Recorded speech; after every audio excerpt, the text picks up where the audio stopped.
This is Shopify Masters, the e-commerce marketing podcast for ambitious entrepreneurs. It's powered by Shopify, the easiest way to sell online, in person, and anywhere in between. To start your free 14-day trial, visit shopify.com.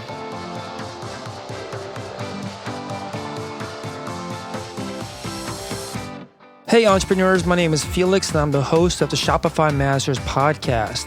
Each week we put out podcast interviews with successful e-commerce entrepreneurs or experts to give you inspiration, motivation, and actionable tips to increase your traffic and sales so your store can generate the sales you need to live the life you want. In the last episode, you learned how Greats.com built a brand with a 50% repeat purchase rate. In this episode, you learn about how an entrepreneur's routines, habits, and outside interests helped him build a successful e-commerce business. In this episode, you'll learn where you should focus when putting together a contract with a manufacturer, does business school help with entrepreneurship, and why having lots of cash can actually be the kiss of death. Today, I'm joined by Woody Casson from faucetface.com. That's FAUCETFACE.com. Faucetface sells classic, custom design, and limited edition glass water bottles. Was started in 2011 and based out of Los Angeles, California. Welcome, Woody. Thank you so much. Cool. So tell us a little bit more about your store and what are some of the most popular products that you sell? So Faucetface is a marketer of eco-friendly glass water bottles. We've been around since originally 2011, and we have a diverse set of glass bottles that we sell. We have three types of bottles. We have our classic design bottles, which include three styles, which have been with the company since the beginning. We have limited edition bottles, which we launch periodically based on themes that develop from time to time, current events, seasonal type things that we like to highlight, etc. And then we also have our custom design bottles, which is a very rapidly growing part of our business. We essentially do custom bottles for private label purposes for stores and websites that want to resell them with their design and look and feel. We also do a lot of work with promotional products, companies and distributors who want to utilize our bottles for advertising purposes, for promotion recognition, things of that nature to enhance their brand, reward employees, and use these as gifts for clients, customers, etc. Very cool. So what is your background? How did you get involved in a business like this? So interesting. It's been a bit of a long roundabout route, so to speak, but I originally started off my career in the financial world. I worked on Wall Street for a number of years and then decided that wasn't something I wanted to do for the rest of my life, and basically made my way into a career change through going to graduate school. I went to graduate school at UCLA, got my master's in business there, and then decided to become an entrepreneur back around the early 2000s. And through a series of entrepreneurial pursuits, both on my own and with partners as a partner, or as a part of a larger company, I should say, was an entrepreneur for about a decade before being introduced to Faucetface. And so I worked in a number of industries. Most were in the consumer product space, health and wellness, things of that nature. And I was with a recent company back in the kind of 2003 to 2009 timeframe, which was a company called the Alan James Group, which sold supplements. And the company was grew pretty rapidly, basically was one of the founding members, which helped to build, manage, and then sell the company back in 2009. And after that acquisition or sale took place, I should say, decided I wanted to go off and do something on my own, and was looking for the right opportunity for myself to either start a company or possibly acquire a company. And along the way, met the original founder of Faucetface, Mason Gentry, who was a terrific guy, great product designer, and we had a series of discussions on and off over a period of time. And into the 2013 timeframe, he decided he wanted to go off and do other things. And based on the nature of my background, which was much more focused on growing existing businesses in the consumer product space, health and wellness, things like that, we both decided it was a good fit for me to take Faucetface to the next level. And we worked out the transition of the company to my ownership back in mid-2013. Very cool. So, so definitely want to talk about that process or that I guess experience of purchasing a business.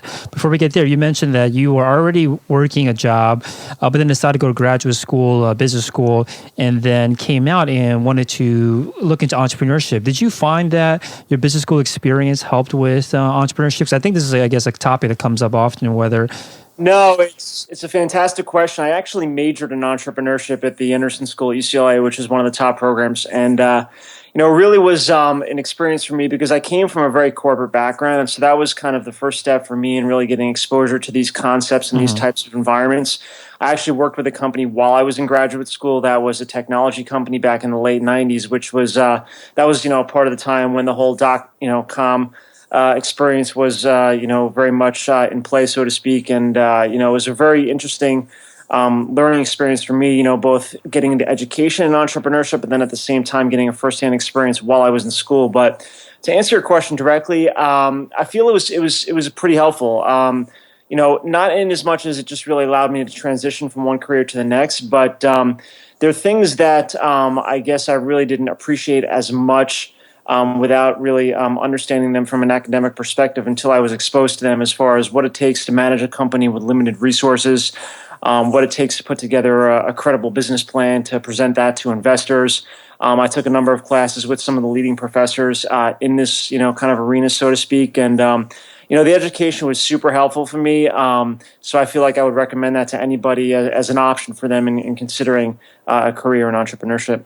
Yeah, I think it makes sense. Especially if you approach it from the mindset of I want to get everything I need out of graduate school, out of business school, so I can become an entrepreneur. I think it's a little bit different when other people have approached it, where they think that they'll go to graduate school and then figure it out after they get out. But it sounds like you went in, knew what you needed to get out of it, and then focus on that. And I think that's always key whenever you are trying to learn something. Go into it with a goal in mind of what you actually want to get out of it. So it sounds like that's exactly what you did. Cool. So you mentioned that. Obviously you purchased the business. Well, before we get there, you mentioned that you had already. Did you already co-found the previous company, the one that you were talking about that ran from 2003 to 2009, or when did you join that company? I was one of the founding members back in 2003, and I joined up with another group of individuals who I was introduced to.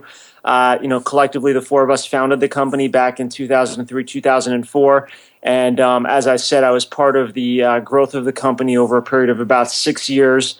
The company was ultimately sold to a big public company called Nutraceutical Corp, which is a leading player in the vitamin and supplement space. So yeah, I mean, I basically ran it from beginning to end. And when the company was sold, decided it was time for me to go do something on my own, and it was a perfectly kind of conciliatory kind of move, so to speak, in the sense that it was, I was very instrumental in the sale process. There was nothing that was hidden from that standpoint, and I was very supportive of management's decision to go ahead and pursue that direction, because Nutraceutical was able to take the company to the next level in a way that I don't think we were at that point in time. So Makes sense. So what was your experience like, co-founding or being a founding member of a company that ran for, several years?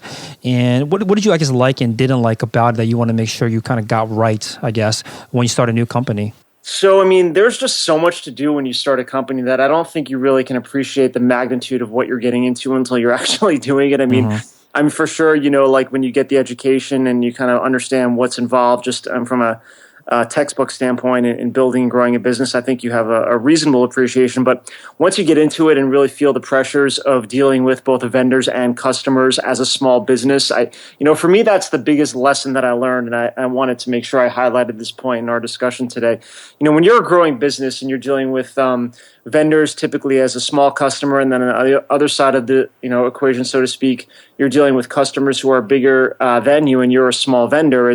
You're kind of caught in the middle as basically being someone who gets pressure from both sides, and it's really important as an entrepreneur and as someone who's trying to grow a business to stand your ground and to make sure that you can negotiate arrangements that are favorable for your company, because candidly speaking, I mean, if you don't actually have the wherewithal to stand your ground and make sure that you can get terms that allow you to be successful, you will typically find that as a small customer and or a small vendor, you can in some cases be taken advantage of, and that's something which can very much impact the early success of an entrepreneurial venture. And so getting that experience firsthand when I was part of the Alan James Group, the company which I was part of building, managing, and then selling, was really an eye-opener for me. it wasn't as if we were explicitly taken advantage of, but there's the subtle things and the negotiating points and the deal points that are important to really stay on top of, because you can get into situations which hamstring your ability to effectively manage and grow the business. And so that's one of the most important things that I took away from that experience that I've utilized in growing Faucet Face, and making sure that I'm always cognizant of those sorts of issues to make sure that the company is able to work through relationships that we have, and that we don't get into situations that ultimately will not allow the company to be successful in the long term. Yeah, I love that. I want to dive into a little bit more, because when you're an entrepreneur, you kind of get into the game. You not necessarily get blindsided, but it happens so quickly that before you know it, people are putting their hands in your pocket here, pocket there, and all of a sudden you're not in a really good situation, like you're talking about. So, are there any tips that you have for managing this kind of pressure? Like, what kind of preparation can you do to make sure that you stand your ground, like you're saying? So I would say in the first example, dealing with vendors, in the sense that the companies that I've worked with, there's always contract manufacturing and logistics and things like that involved. It's always important to get one or two or three different options for every service or relationship that you enter into, just so you can negotiate one group against the other. And I think that's really important, establishing what the market is for certain products or services. And if you are in a situation where you're short on time, or where you're short on cash, or possibly both, sometimes you can get forced into situations that are very much uneconomical and will significantly impact your ability to grow the business. So always getting two or three options for any product or service, getting references, making sure that you take things slow, you get everything in writing with respect to agreements. Those are all important features that I would recommend highly to any person kind of thinking about going down this path. And then with respect to customers, my business sold to the largest retailers in the country, from Walmart to the top supermarkets and drugstore chains like CVS, Walgreens, and Rite Aid. And so you can imagine when you get your products on the shelf with those customers, there are significant costs that go into setting up with those customers in terms of fees to get up and running. There are promotional requirements. There are a whole bunch of things that are involved in selling products to customers like that. And so understanding all of those little things, so to speak, in selling to certain customers. It sounds great to have your product on the shelf at the top retailers in the country, but if you don't understand all the things that go into those sorts of relationships, you can find yourself pretty quickly underwater. And in some cases, I've seen companies and products that had a great concept, great product, great branding, but they weren't able to manage the economics, and ultimately they couldn't survive and grow, I think, to the extent that they had hoped. So those are the kind of things that I think are important to understand from the get-go. Yeah, that makes a lot of sense, and I think you had a lot of great things to say from the customer perspective. I think the other angle, which you alluded to earlier, that a lot of entrepreneurs run into, is that they start working with these manufacturers or logistics companies that are many times larger than them, and could do with or without their business. When they enter this kind of agreement, these larger companies, larger vendors might not even care necessarily that they're here with business. So, what do you think that entrepreneurs should focus on to get a favorable deal when you are in a position that, maybe in the contract itself or the specific rates or specific terms? Are there certain things that you always look for to focus on first to make sure you get a favorable deal when you're working with vendors? So I would say let's just take the example of a contract manufacturer. I've done enough of this over the years, but it hasn't been without a lot of lessons being learned along the way. It's very important to spell out everything that goes into the nature of a relationship, because it's the hidden costs that you don't anticipate those are the ones that get you. So, with respect to certain contract manufacturers, getting periods of time established whereby prices cannot be increased more frequently than has been agreed to is a very important feature to include in these supply agreements. So, for example, maybe it's every 12 months or every 18 months, you'll have the ability for the contract manufacturer to pass along ingredient price increases, or things on the indirect side of the cost equation, whether it's overhead or labor or things like that. Understanding that the contract manufacturer needs to be limited in their ability to pass those things along is very important, because otherwise, every 3 to 6 months they could come back to you with, oh, my costs went up in this area, my costs went up in that area, and you've already invested all this time with a supplier, And it's not as easy just to pick up and start that process all over again, especially when you have customer orders that are anticipated or are actually ongoing. So establishing what the ability is of the supplier to increase cost over some period of time is very important, because they can come back to you with, oh, my cost of labor went up, or, oh, I had to pass along this cost increase on the ingredient side of things. And making sure that they're only able to do that every so often, whether it's 12 months, 18 months, or 24 months, whatever the period is that you establish, is very important. Because if you don't have visibility and predictability into how your costs are going to look, it's impossible to understand what your profitability may or may not be. So just setting the guidelines on the cost side of things is very important, and kind of putting in place a relationship that can be successful. Yeah, I love the idea of setting these caps and these ceilings, because that's the only way you can really predict, what could happen in the future. So I really love that idea. So you mentioned earlier about one of the key benefits of going to business school for you was one of the things was creating these business plans. So does Face itself have a business plan? It's interesting, Felix. Things have changed since. I'm not. It hasn't been that long since I went to business school, Yeah. but there's different schools of thought now in terms of just how you plan and manage a business.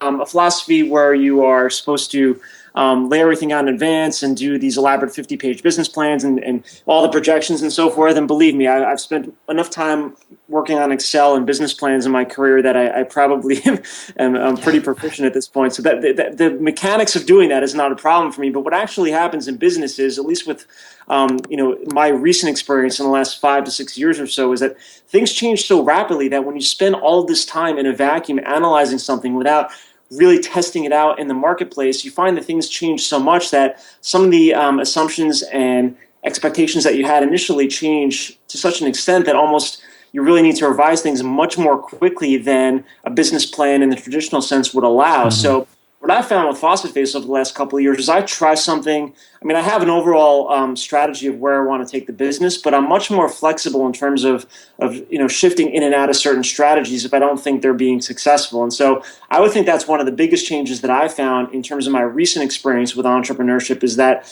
it's very important to have a foundation in place and an overall strategy that guides you. But you have to be much more flexible in adapting to what's happening in the market and what's working and what's not. Otherwise, you can get too far down a path that ultimately won't be successful. And I think you spend too much time trying to do something that isn't working instead of shifting gears into something that might be more successful. No, I love that. I think that's a key point about how the speed of business, speed of the environment has changed so much, that's so quick that by the time you finish your business plan, it's time to start a new one. So, right. But for you, how do you kind of keep track of all of the direction that you're going? Because I know you're mentioning that you tried things, you have an idea of things you want to try, you try it out and see what happens. Are there documents, I guess, at the end of the day that you keep track of to make sure that you, and if you have a team, that everyone's kind of on the same page? So I'm, by nature, I'm a pretty organized and analytical person. It's just a function of just my background and the way my mind works. But I have all sorts of documents, and I also have all sorts of calendaring features where I plan everything out. There is a sort of kind of flexibility that needs to be built in. But at the same time, I do have documents and ways of communicating with our team that allow me to stay on top of things that are necessary for me to stay on top of. You also mentioned, though, at the same time, is that you also need time to think and to strategize. And I find that if you spend too much time, in front of a laptop, or too much time on social media, and too much time being reactive, in terms of just always responding to email, and you can lose sense of where you want to take things strategically. And so I always make sure that I set aside time, at least once a day, or at least multiple times a week, to make sure I'm thinking about how things are doing, where I want to take the business. Maybe that's even on a Sunday morning or something if I'm out exercising. It doesn't have to be so structured that it is always at the same place and the same time. But it's important to be able to keep tabs on where the business is on a day-to-day basis. But if you don't have time to step away and really think things through, you wind up becoming too reactive, and that is not the best way to spend your time, in my opinion. Because as an entrepreneur and as someone who is trying to grow a business, you can basically work 24/7. There's no limit to how much you can work. The key that I've found is really how you spend your time. And so every morning I, set out what my schedule is going to be for that day, and I try to be proactive as opposed to being reactive. Now, things come up throughout the day that I need to deal with. But if you don't plan your schedule and try to establish what it is you want to accomplish, then the day-to-day can kind of take over. So I would encourage all entrepreneurs to really make sure that they're spending their time wisely. They're always having checkpoints in terms of what are the top priorities to focus on, because you can spend a lot of time doing things and not be very efficient or effective. And that's not going to allow you to be as successful as you can be if you're spending your time wisely. Yeah, this is the whole battle. What you're talking about is this battle between working on your business versus working in your business. And it's funny because when you first start off any venture, you have so much time to plan and so much time to work on the business. And then as you get into it, as your business becomes more successful, you become more established, you spend more time working in the business, and it starts becoming a battle like I was saying before about how do you separate yourself and get that time, because I think all entrepreneurs know that they need this to step back and think about their business strategically and from a higher level. But how do you personally stay disciplined to make sure you carve out that time, especially when fires are happening all the time, and like you're saying, you could be working 24 hours a day in your business? Well, I just know I have enough confidence now. I've been doing this for a while that I know that if I don't step away and strategize, that's absolutely where my best ideas come from. If I'm out, hiking on a Sunday morning with my dog, that's a great time for me to think because there's no interruption. If there's time early in the morning, I usually wake up very early in the morning before most people are up. So that allows me to kind of get my day started without being inundated from the get-go. I just know by now that if I am just constantly being reactive, not only is it not satisfying from just a personal standpoint, because I'm letting the day take control of me as opposed to me taking control. And I just know intuitively that that's not going to allow me to be successful. I've also tried to model others in terms of just the kind of things that other successful entrepreneurs have done and the lessons that they've learned. And I do a lot of reading throughout, online magazines, just podcasts, whatever it might be, to try to learn from other entrepreneurs and other leaders that have been successful to try to identify the traits that are most relevant to being productive and successful in my business. And I have identified those early on as things that I need to build into my day-to-day. And so I've been able to do that. I'm not going to say it's never a struggle. There are days where I just I kind of lose sight a bit of what's happening. You just have to be responsive because otherwise just things don't get done. But you have to have the confidence that you are able to kind of set things on the right course and not kind of let the kind of minutia sometimes take over. And so I'm sitting here, I'm saying that I have that now. It's taken me a long time to get to that point. I probably didn't have that a few years ago, or certainly, not 5-10 years ago. So some of this is learning by doing and experience and confidence gaining and knowing that when I have that time set aside for me to strategize and I see the results of that be successful, that allows me to know that the next time that I'm going to do that it's the right thing for me to be doing. I love that. I think that's really important, this kind of feedback that you have to give yourself, because I think confidence comes from just trying something, seeing the results of it, and either seeing that it was helpful or it wasn't as bad as you imagined in your head. And that kind of helps you build the confidence, because I think a lot of entrepreneurs, we have this fear that we let our foot off the gas pedal, everything's going to fall apart. But you're saying that, take your foot off the gas pedal and get the time to think about your business from a more strategic level. And then you'll see at the weeks or months down the road that things will actually start to come together a lot better than if you were just focusing in your business the entire time. And then this moment that you're talking about, this pause and looking back and realizing, hey, I've been in this situation before where I had to decide whether I should work in my business or on my business, and I made the right decision by working on the business. It worked out better than if I were just to work on the day-to-day thing. So I think that's really key, and that's kind of the idea of building this habit of making sure that you are working strategically on your business instead. So just hearing you talk, about your analytical approach, and hearing you talk about what has been successful for you, I feel like you and probably a lot of the other successful entrepreneurs have routines and habits, like a daily routine that you get into.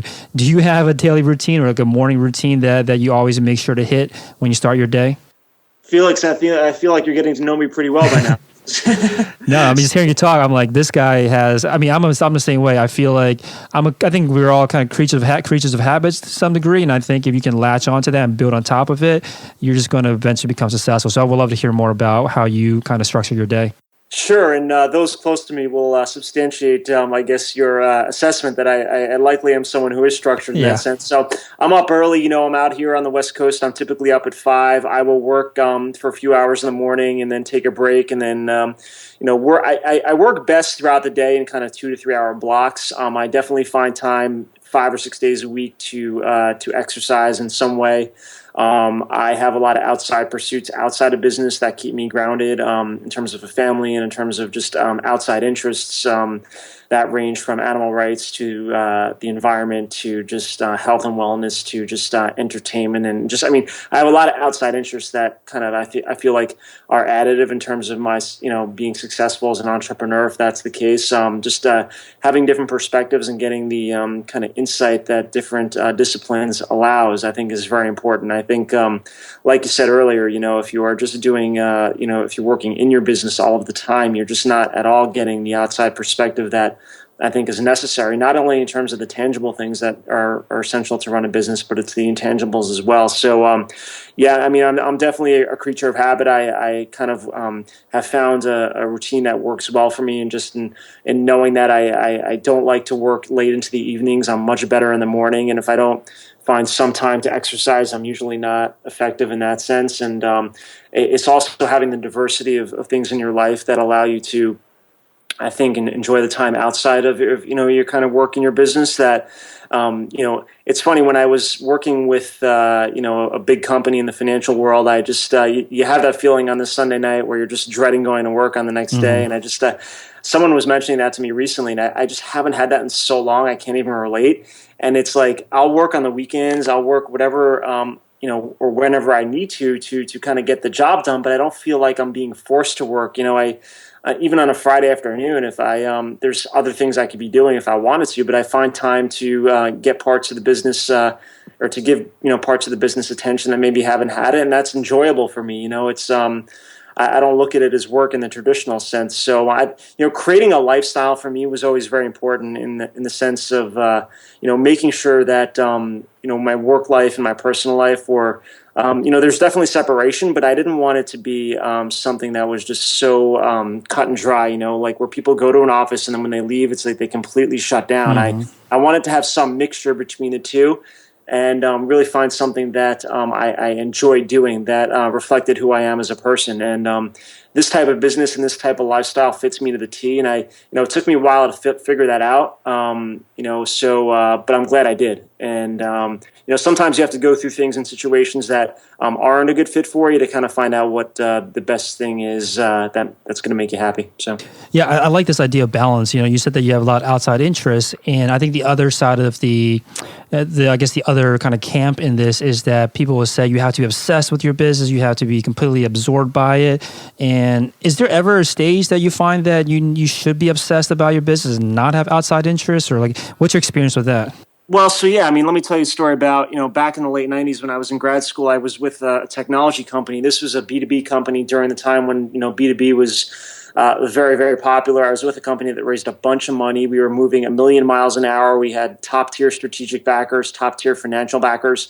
And this was back at the time where, I was in my late 20s, and I just, you felt like there was such pressure and such intensity, and there was such a kind of sole focus that needed to be in place for you to be successful. And so I didn't know any different at the time. I felt like, what everyone was telling you, what it kind of was going on around you was the only way to make it happen. And, the company didn't wind up being successful. We actually wound it down. We weren't able to raise additional funding. A lot of companies at the time, found a similar fate. But, I took away from that experience where, I did sacrifice things on the outside of work that I probably in hindsight regret a little bit, but I use it as a learning experience. And I just found that being so singularly focused and so, in the sense of just not allowing yourself to kind of shut down, it didn't prove to be successful for me or the company. And I just took away from that, look, there's nothing. I love what I do. I work a ton. I don't clock my hours. It's not in the sense I'm willing to do whatever is necessary, but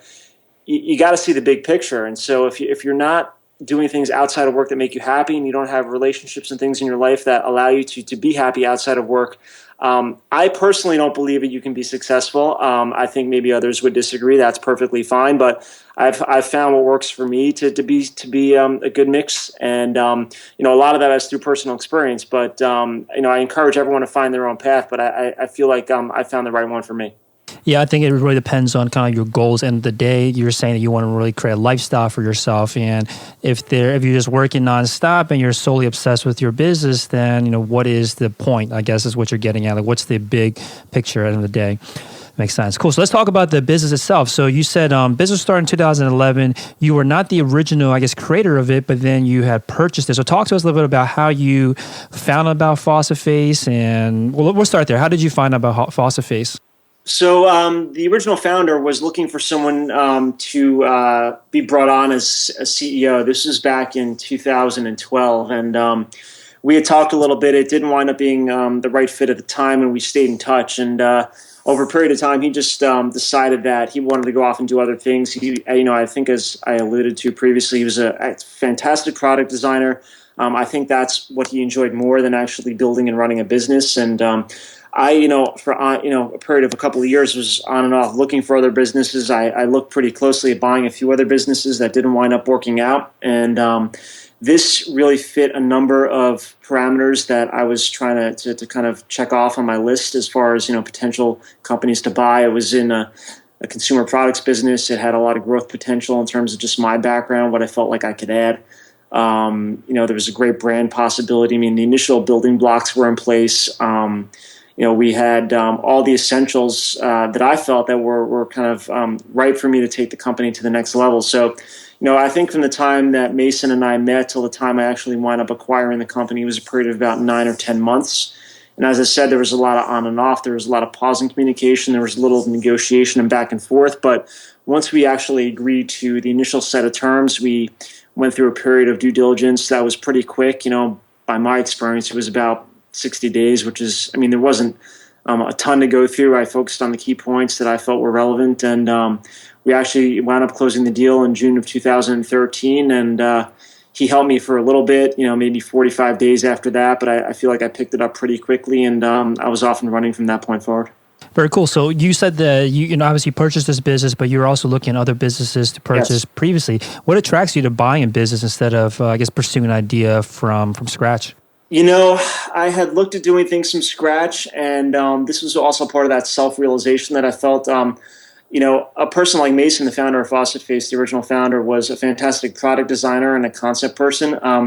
I just decided at that point that I was a better executor of an existing idea or product or business, and much better suited to taking it to the next level based on my attributes that I had learned over the years and my personal attributes as well. So I felt like that was a better way to spend my time.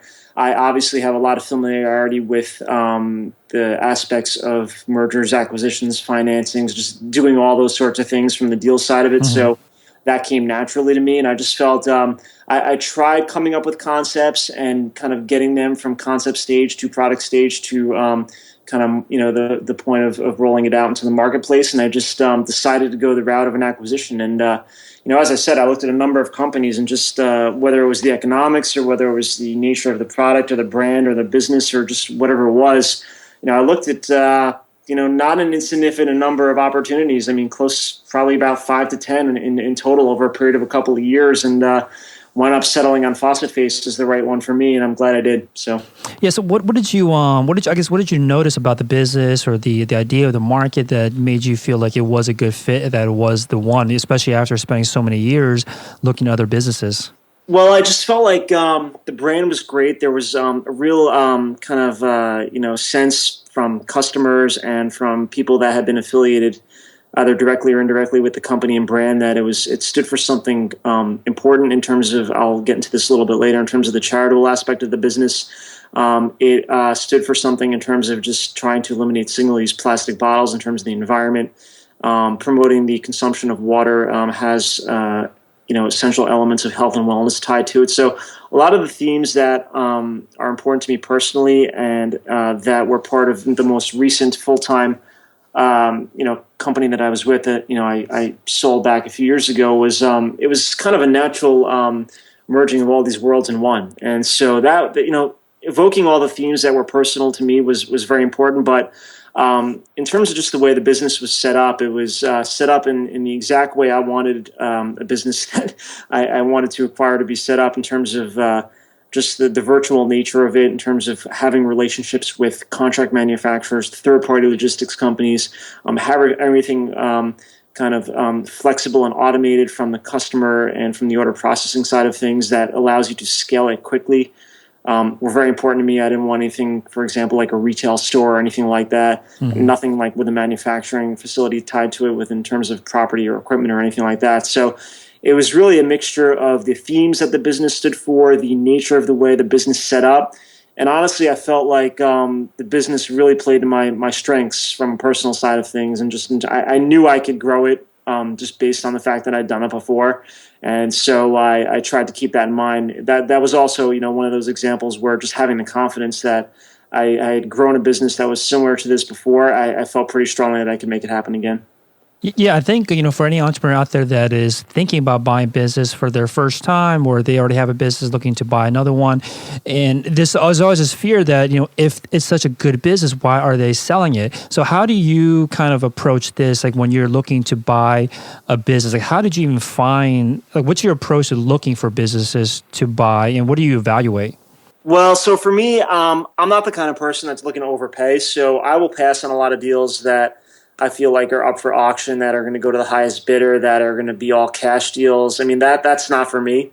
That's fine for someone who has a different set of kind of parameters in terms of the way they do deals. But I prefer to look at undervalued assets that, for whatever reason, have not been fully exploited to their potential. And I think that allow me to utilize the skills that I have to take it to the next level. And so what that does is, Felix, it requires a lot of patience, because finding deals like this isn't easy. But I also think that is an essential element of the way I approach things, because I'm very persistent, I'm very detail-oriented, I'm very willing to wait things out and do the work necessary to uncover opportunities like this. I build relationships. I look at opportunities all the time.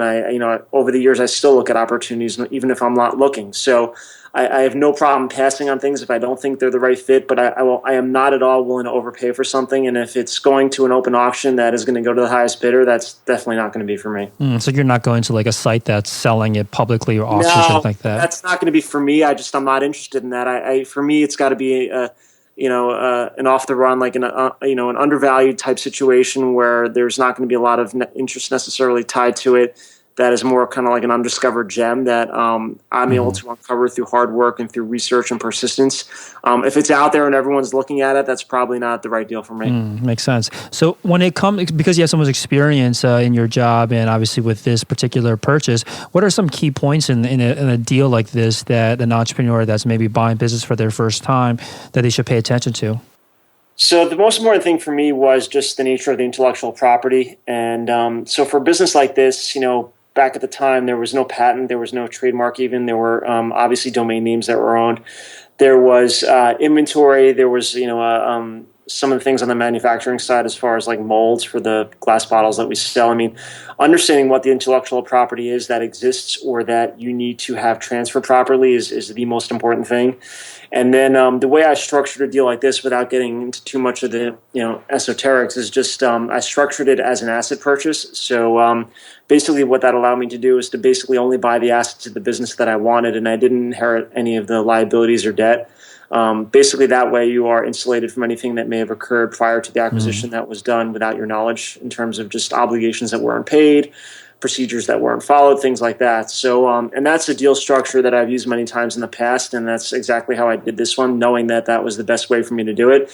That way, from the date that I owned the business going forward, anything that happened was on my watch, which is perfectly fine.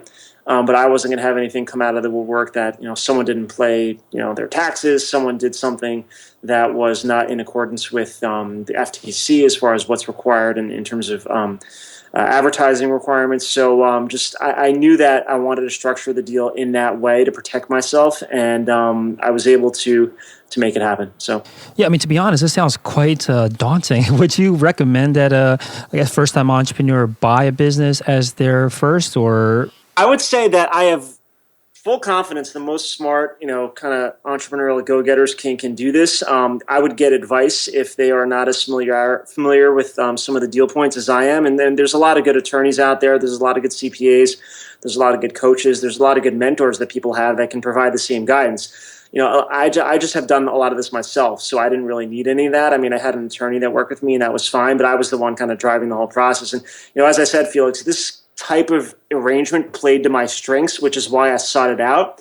And so I feel like anyone can do this if they surround themselves with the right people. But if there's a different path that allows someone to play to their respective strengths better than a situation like this, that's perfectly fine too. I think it's all about knowing what your lane is and what you're going to be successful at. And for me, I felt like on this kind of structure, I probably could be successful. And the way the deal was structured, at least I felt was very much in my favor. So makes sense. So one thing I asked you before we had gotten started, when we were first arranging a time to chat, you mentioned that your most successful marketing strategy was utilizing a combination of email marketing with targeted social media initiatives to leverage offline PR efforts. Can you explain this a little bit more? Like, what does that mean? Absolutely.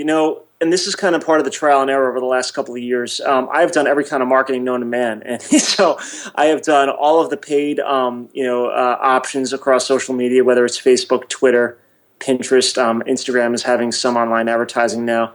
I've done all that. For me, at least, it hasn't been successful in Faucet Face. There probably are reasons why, but I may revisit it at some point in the future. But I've tried all those, and I analyzed the metrics, and I decided over periods of time in each one of those instances that it wasn't working as well as I think it could have. We have done paid search, we have done SEO, we have done retargeting. I mean, we've done all of these things that are options out there for e-commerce business, and they just weren't successful. And I think through a lot of trial and error, we eventually settled on a strategy of utilizing social media in terms of an organic approach. So now I have a team of people that manages our social media platforms, Facebook, Twitter. I personally do most of the Instagram and Pinterest, and we're looking at some other platforms as well. We have a top group now that we're working with that's doing our email marketing. It's funny, I resisted doing email marketing for so long because as a consumer, I was concerned that people were getting inundated with too much, email.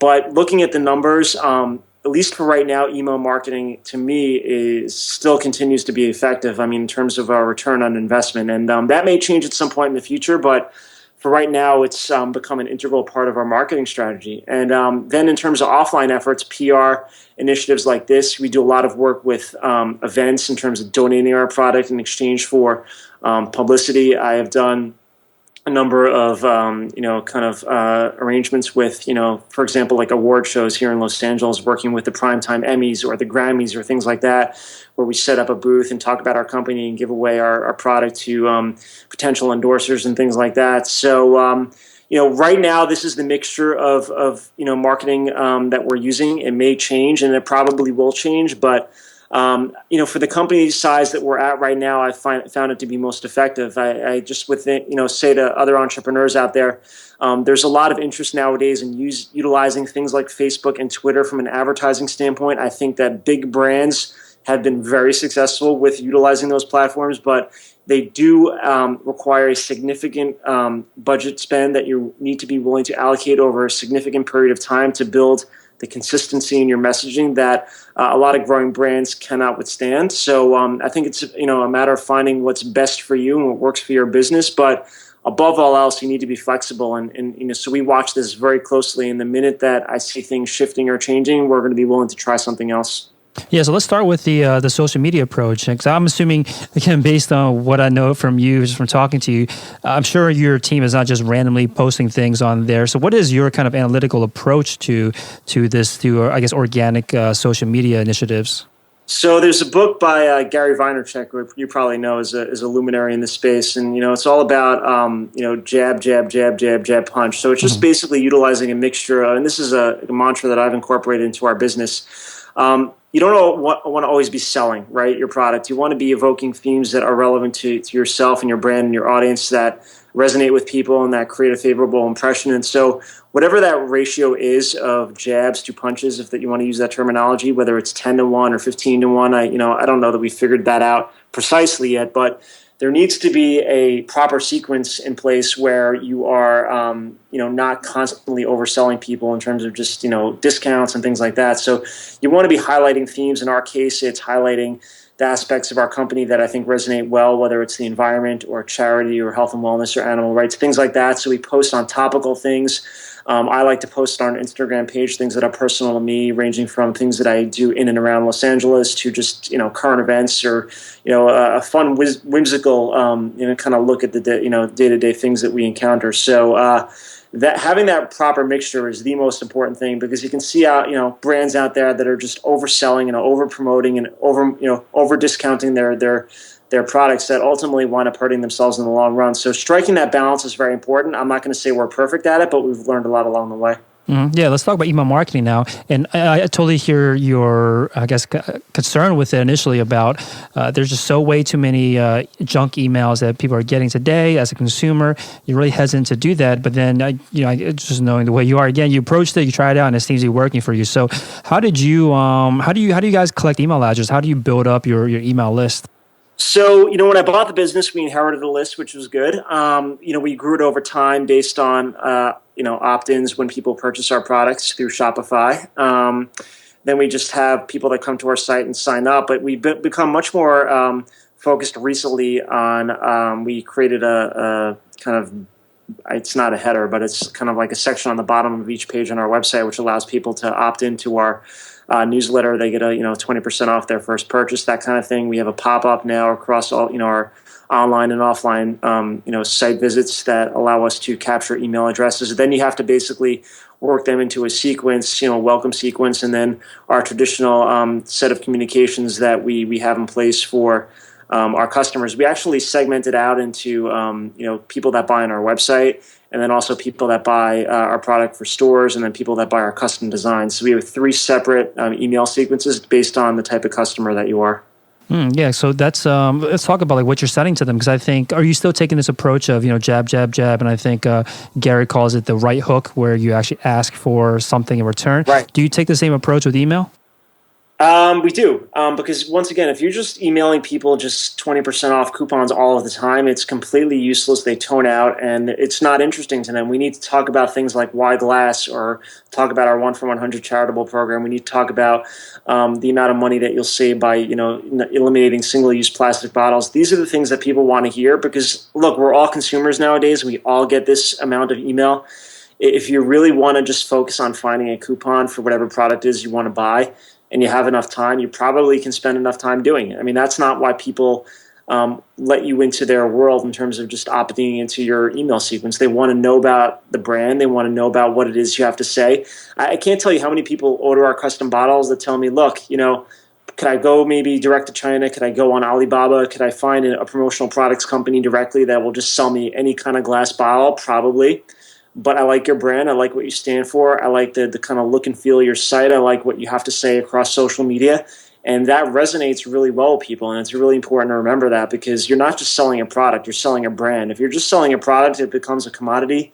And then it's a race to the bottom where you're just competing on price. And that's not the kind of business we want to be. Makes sense. Now, when it comes to PR, how do you find the opportunities to get your products in influencers' hands? So, it's just a mixture. Once again, some people find us, sometimes we find them. We actually did a spot with Jill Steals and Deals on the Today on NBC show back in January. That was a huge success for us. We actually, there was a PR contact I found here in Los Angeles, and she introduced us to the opportunity. We wound up capturing, thousands and thousands and thousands of new subscribers to our newsletter. We had a lot of sales from that. It was a very aggressive promotion we ran, but that was the kind of thing where it ran on, Today on NBC with, basically on average has like a 6 million viewership. And so for us, what I've tried to focus on now is exposing ourselves to new audiences, right? We've done kind of the local, celebrity thing in terms of just these award shows. What I'm focused on now is trying to look at new opportunities to expose ourselves to new audiences, because I feel like when we do, we have something good to say, and it's very positive. So I try to be selective now in not overdoing messaging to the same audience. So I'm very interested in speaking to new people and telling them who we are and what we're all about, and trying to expand our reach, so to speak, in that sense. Makes sense. So one other thing that you had mentioned before the call was about the critical importance of leveraging limited resources to maximize return on investment. Can you tell us a little bit more about what you mean by that, and maybe some examples? Well, absolutely. And this is one of those things, it seems counterintuitive, but I've seen both sides. So, you have companies that have a lot of cash. They raise a lot of money, especially in the tech space in Northern California. And I'll tell you, from my experience, having a lot of cash can be the kiss of death, because you make decisions that are somewhat sloppy. You enter into long-term leases with large deposits. You enter into relationships with, I'm not disparaging PR firms, but a lot of PR firms want significant retainers and ongoing relationships that for small companies probably are not the best fit. So you wind up not negotiating things as favorably as you would if you had limited resources. So I try to keep things really lean in that standpoint. I'm not saying we negotiate every nickel, but it's really important to always remember that we are a growth company. Every dollar we spend has an alternative use to it. There's an opportunity cost to, if I make this trip to a trade show and spend, X amount, I could spend that money on online marketing. So what's the trade-off there? And I think always understanding that you, as a growing company, have limited resources. It's imperative that you make the right decisions in terms of how you allocate your hard dollars and how you allocate your time also as well, to make sure that you're spending the money in the right way. So I think it's important never to lose sight of that. I know when companies get big and they have large overhead structures and personnel and much more money in the bank, some of that kind of subsides a little bit. But me personally speaking, I like to keep things tight in that sense and lean, and make sure that I'm really staying on top of what our costs are and the ways that we could be spending our money. Yeah, I'm in the middle of reading this book now. I just got started, called Profit First, which kind of talks about this, about once you start having some degree of success, you start, like you're saying, entering into these longer term agreements that are not as favorable as you would have, I guess, structured them if you were kind of had your back to the wall. So how do you keep this kind of mentality going, right? Because once you do start having cash and some success, it almost starts burning a hole in your pocket, and you feel like, man, if I don't spend it, I'm not investing in my business, right? So how do you kind of make that right decision? For me, it comes naturally, and this doesn't happen with everyone, but I've seen the downsides of businesses and how, I was part of this company in the late 90s that raised, an obscene amount of money and spent it all. And so, I know what the pitfalls are. I've been through a couple of up and down cycles, and that allows me to kind of see past what's happening right now and know that when things are good, you've got to capitalize on it, but things ultimately will, everything ebbs and flows, right? And so, you have to have the big picture understanding that not to get too carried away with anything that's happening in the short term. And I want this company to be around for a long time. I want to grow this organically. I want to add to it in terms of acquisition. Like, I'm not, like, this is real personal to me. It's not something I'm just trying to buy and sell and kind of get out of, and it's all about making money. So I want to do the right things for the business. And so I'm very cognizant of the need to be careful with the way money is being spent, and I don't think that's going to change. As long as I'm as hands-on as I am right now, that's definitely not going to change. Makes sense. Cool. So I want to talk about the charitable aspect of your business, this 1 for 100. Can you tell us a little bit more about this? Sure. So this was a relationship that the prior owner had put in place, and it's basically something for us to allow us to give back for each, sale that we make. And we basically have a relationship with an organization called TMA, which is based here in Los Angeles. It's called Third Millennium Awakening. And then they have an internal relationship with a group over in India, which installs biosand water filters. So for each sale of our classic design water bottles, we donate a percentage of those sales to this organization, which then in turn donates this money to establish these filters in poor areas in remote villages of India where people don't have access to clean water. And that's a big problem in terms of sanitary reasons, in terms of just being able to do things like, bathe and clean your clothing and obviously consume and drink water. It becomes really challenging to be able to do that in a healthy way with the ability to pick up all sorts of diseases and things like that. So we donate a percent of each sale to this organization. They put these biosand filters in place, which basically removes about 90 to 95% of all the impurities in the water that they consume. And it's really helpful in making a difference in these people's lives. And So the way that it works is just for every one bottle, so to speak, you are, in the way the math works out is you're basically giving people 100 liters of clean water in terms of just the way that donation works, and that's kind of our way of characterizing the program and letting people know that they are doing something by purchasing our product that can actually help people in need and that can make a difference. And that also is something which was very important to me, to just not keep everything purely from a profit oriented standpoint. I mean, it's very important to try to make a difference, and I think we're doing our small part in this way. Yeah, I think it's an awesome initiative, and I'm sure it also keeps you motivated to keep on growing the business because it has a direct impact on these people's lives. So what's in store for the remainder of this year? Like, what are some goals that you want to hit with Fossil-Face? We are working on a lot of different things. We're always introducing new limited edition designs. We're working on a couple of different bottle styles, small, medium, and large, which we're excited about.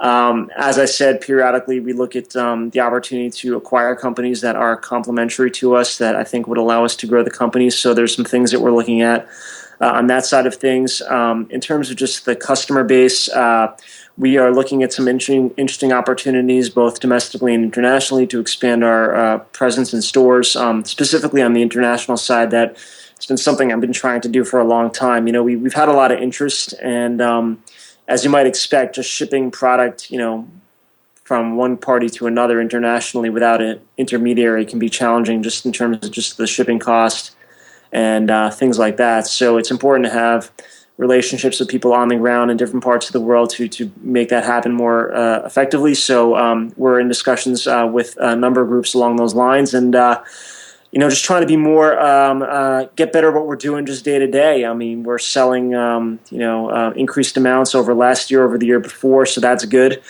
Staying on top of the trends in terms of marketing and social media will continue to be very important.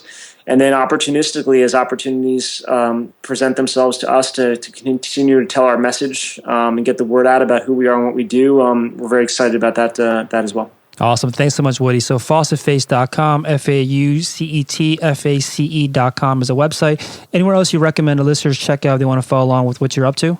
Definitely visit us across social media. Like I said, we're very active on Facebook and Twitter and Instagram and Pinterest, and we're going to be setting up a presence on some other platforms soon, but that's the best way to find out about us. Sign up for our newsletter. We'll promise not to bug you too often, but I think we have some interesting material to share for you, and we hope you give us a chance. And we thank you so much for your time. Yeah, I think the email and all the social media links are all on the site as well at faucetface.com, yes. So that's probably the best place to go. Cool. Again, thanks so much for your time, Woody. All right, Felix, thank you so much. I appreciate it. Thanks for listening to Shopify Masters, the e-commerce marketing podcast for ambitious entrepreneurs. To start your store today, visit shopify.com for a free 14-day trial.